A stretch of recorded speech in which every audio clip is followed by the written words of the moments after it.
If you don't do or know these three things, you are going to struggle with marketing for your small business. Guys, it's Dami from Clientele Boosters. Today, I want to talk about 3 mistakes you're making with your marketing and sales and how to fix them. So the first thing that you must know, and I learned this more so, I've been hammered with information from this, obviously from the great Alex Hormozy, is your LTV and your CAC. So LTV is your lifetime value for each client, and your CAC is your cost per acquisition, right? So the mistake that most people make is, especially when they start generating their first in professional services primarily, or even e-commerce, the mistake that they make is they don't know how much it costs to get a new customer or a new client. So every day or every month, it's kind of the flywheel of, I'm just going to do a lot of hard work, but I'm not really going to be sure of how to predictably measure that work.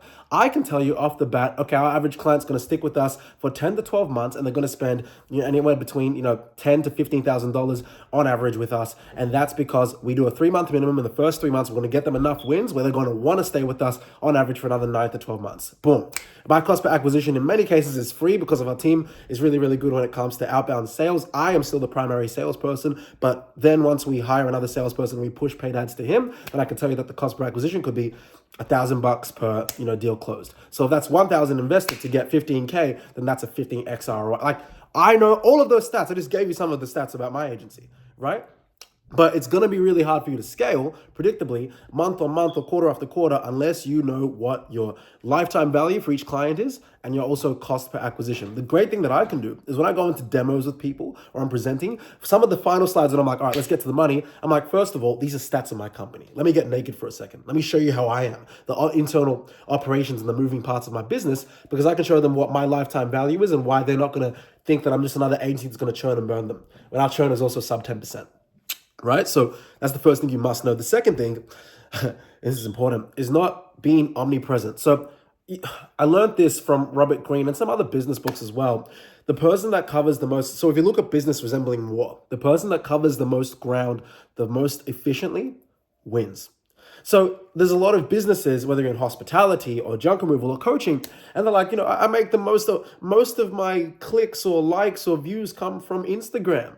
So I don't have to touch TikTok. I'm like, are you dumb? Like, you need to make sure that you are easily visible on a variety of platforms. Ty Lopez said something in an interview I had with him earlier in the year. You can look at that in the YouTube catalog or just type up Dami Okudara and Ty Lopez, talk about mega communities.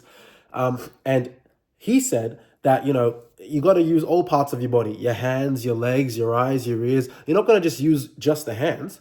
So it's the same with marketing. Use cold email, use paid ads, use social media, do cold calling, go to events. You need to do everything.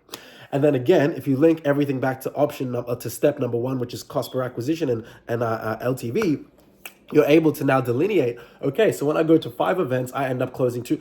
I know that if I go to an event, I'll on average sign up 2 clients for most of the events I attend. So if I attend 1 event every 2 months, I know that, okay, out of a quarter, I would probably sign up 2 or 3 clients just from the events that I attend, whether it's in Gold Coast, Sydney, New Zealand, Bali, whatever, right? So these are the stats that I know about my company, which is why, I'm about to clear some pretty big numbers in our agency, and why a lot of people at the end of the day are stuck. So those are a few things that you need to do. Now, the third thing, and this is important, I'm looking down because I want to get this right, is not doing the basics. So a lot of people make their business so much more complicated than it is. It's like at the end of the day, you're convincing someone to buy a product or a service of yours. So even for me, like at the multi-6-figure level that we're at with our agency, it's like I still cold call. I still cold email. Like, I don't care. I will rock up. I will cold call someone, book an appointment for us to meet at their office. I'll bring my computer with my briefcase and I'll be like, great, nice to meet you. How are you? And other people in the office can listen to me pitch this guy. The basics. Just because maybe a lot of your leads come in online or a lot of your inquiries are word of mouth doesn't mean you should not be doing the basics. So always stick to the basics, especially if you're in the early stages, because as things get more complex and you're bringing people in, they should have an easier time sliding into your company because the basics are outlined in a very succinct and easy to digest way. Okay, so those are the 3 quick things. The first thing you need to do is make sure you know your lifetime value per client or per customer or whichever, and your cost per acquisition, right?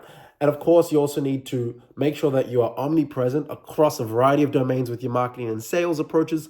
And of course, the third and final thing make sure you are sticking to the basics. If you do these three things, I can assure you, you're going to crush a lot more of your competition in a lot more of a predictable and less stressful way.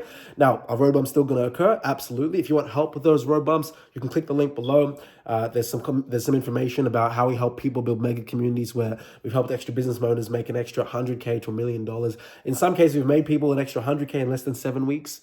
So we have a really cool program there. If you want to learn more about that, then click the link below. But ultimately, start with those 3 steps. I'll see you guys in the next one. Have a great day. And always think mega. Peace.